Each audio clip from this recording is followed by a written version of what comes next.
Мағжанның жырлаған Түркістанына араға 2 апта салып тағы келдік. Бұл жолы Мағжан туралы, қазақтың Мағжаны туралы спектакльді көруге. Болымысымен бағыты көбімізге мәлім болғанымен өмір жолының кейбір тұсы жұмбақ болып қалған ақын бұл сахнада тұрып не айтқысы келеді? Көрейік.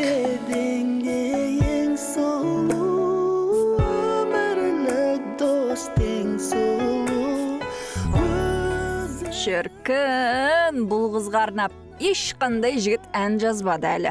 Мағжан сияқты лирик ақын қалмады ма, әлде біз Гүлсім сияқты муза болуға жарамай жүрміз бе, кім білсін. Бірақ олардың махаббаты туралы сәл кешірек айтам. Әзірге осы ғасырдамыз, 2022 жыл, қарашаның ортасы. Мына жігіттер ойнамайды ғой деймін, Темірлан?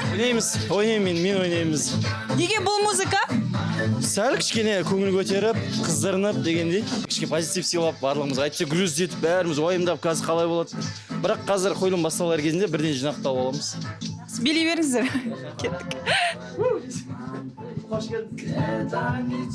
Енді актерлердің сахнадағыдай өмір сүрмейтіні түсінікті шығар. Жөнді тамақ жейтін уақыт таппаса да бой жазып артық ойдан арылу маңызды. Мына бөлмеде кім бар екенін білмеймін, бірақ басты рөлдегі актрисаны іздеп жүрмін. Заринаны. Қайсыздар? Жаман.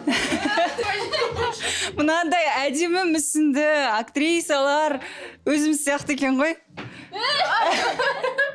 Жарнамасы түсір, Қуаныш. Білесіздер ғой, қазір? Антиспалеты. Актерлар сөйлеп жеткізсе, біз бимен жеткіземіз. Оны қазір кейбір адам түсінеді, кейбір адам түсінбейді, но бимен де көп нәрсені жеткізуге болады деп өзім санаймыз. Әсіресе қытайлапшасын жеп алғандай, сәттілік.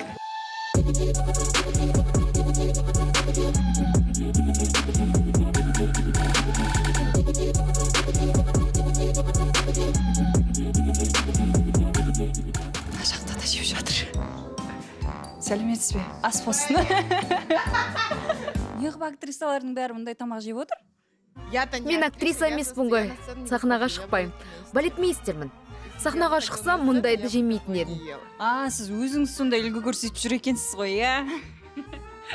Ұстазы қандай болса, шәкірдей сондай бол. Решила поесть. Өмірімде бірінші рет жебем, ұстап алдыңыздар ғой.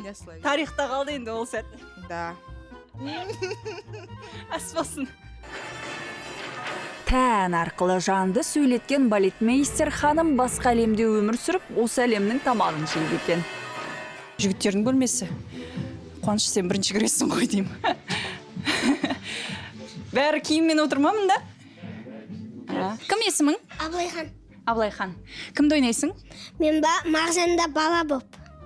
Мағжанда бала болып? Кімнің баласы? Атаның. Атаның. Қай атаның? Білмеймін. Мә, саған актер болған ұнап тұр ғой, Иә. Несімен? Ау? Несімен ұнайды? Өйткені актер болсаң, зарплата көп береді. Ең зарплатаң қанша екен айтып жібер? 300 мың. 7 сағат репетиция жасаймын. Сонда сөзің көп па, 7 сағат жүретін? Жоқ. Қандай сөздер? Неше сөз, неше сөйлем? Сөз азақ. 2 қана сөз. 4 сөз болса ше? 4 сөз болса, білмеймін. 600 мың алатын жарым. Біледі ғой бағасын, қазіргі жастар біледі. Аблайханның жалақысын нақтылауға тырыспадым да. Кімге қызық болса, сол қазбалай жатар. Ал біз басты рөлдегі актерлерге асықтық. Зерледің бақыры.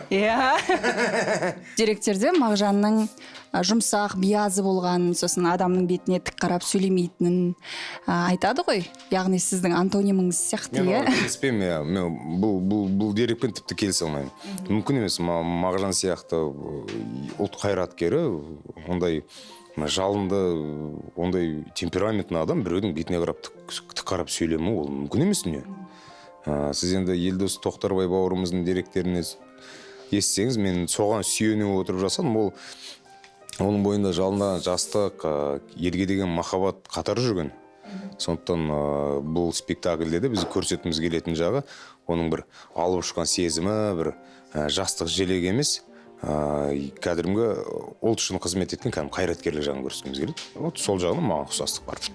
Сіз өзіңіз суреттедіңіз ғой. Әдейі оңайлатып алған сияқтысыз рөлді. Жоқ, мен оны өзім оң жан басыма келтіріп тұрған ештеңем жоқ. Өзі материал солай жазылған. Және олардың бәрі де тың деректермен, нақты деректерлер бойынша жазылған. Сондықтан енді қазір енді өзіміз сол тарихтың түбіне жете алмай жатқан кезде жолдан бұрмалап керек жоқ сияқты. Камераны құртатын болды. Ештеңе етпей түсіртіп аламыз. Көздің жасын сүртуге алып келген орамалымыз бар. Ал спектакль ондай сезімге апара алды ма жоқ па? Келесі бөлімде айтам. Біз, яғни көрермен, қойылымның Мағжан өміріндегі бітпейтін күрес туралы болатынын біліп бардық. Оған кінәлі Ғалым деген жігіт. Қазақ театрларының трейлерлері бөлек бір дәуірге өтіп жатқан сияқты ма? Я бы не сказал. Я бы не сказал деп алып, кейбір киноныкінен артық трейлер түсірген ғой Ғалым. Осы трейлер туралы айтыңызшы. Там противостояние против вот этой системы Мағжана. Мағжанның жүйеге білдірген қарсылығын көрсеттік. Ол арқаннан босап шығуға барын салады. Еркіндікке ұмтылған тұлпардың жанталасы сияқты. Екеуі де босап шығып, жүгіре жүйткей жөнеледі. Жадында сақталған кейбір сәттерден де хабар бердік. Балетпен араласып қойылады, я сахнаға. Бұл жанрлардың арасындағы шекараны жою ма, әлде мына спектакльдің толмай тұрған жерлерін толтыру ма? Қойылымды көргеннен кейін сұрағымды қайтып алдым әрине. Бұл бір ғажап үйлесім болды. Ал неге екені сонда да түсініксіз болса, міне жауап. Біздің театр Түркістан музыкалық драма театры. Бізде балет артистері, профессионалды және актерларымыз бар.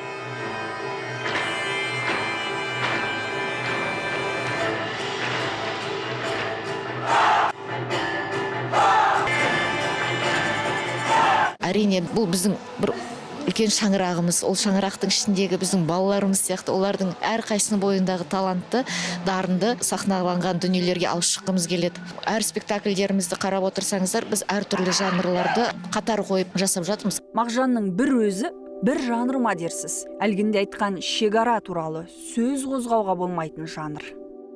Осы уақытқа дейін, мысалы, сіз мектепте оқығанда Мағжанның ашаршылыққа қатысты қандай тақырыптары қозғаған, қандай іскерлікке барған сіз білмейсіз ғой? Мен де білмеймін. Бізді оқытқан жоқ олай. Бұл тұста біз сол ашаршылық кезінде Мағжанның қалай жан ұшырып ел үшін еңбек еткенін, қалай жылу жинаған, қалай ел ақтаған, соны көрсеткіміз келеді.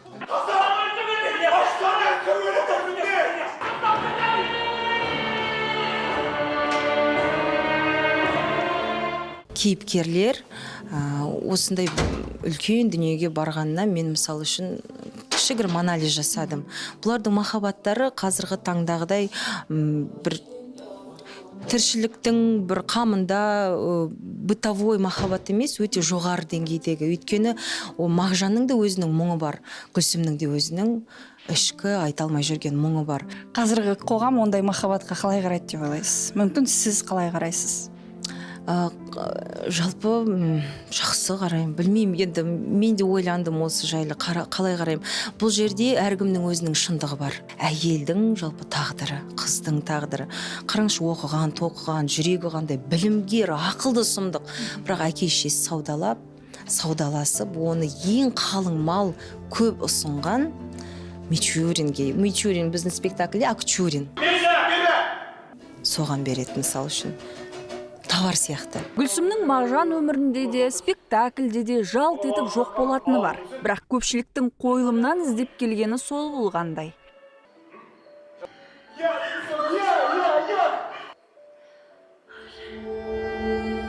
Жұмабаев заманындағы рухани аштардың қолдан жасаған аштығын азыққа айналдыру театрда ғана мүмкін сияқты.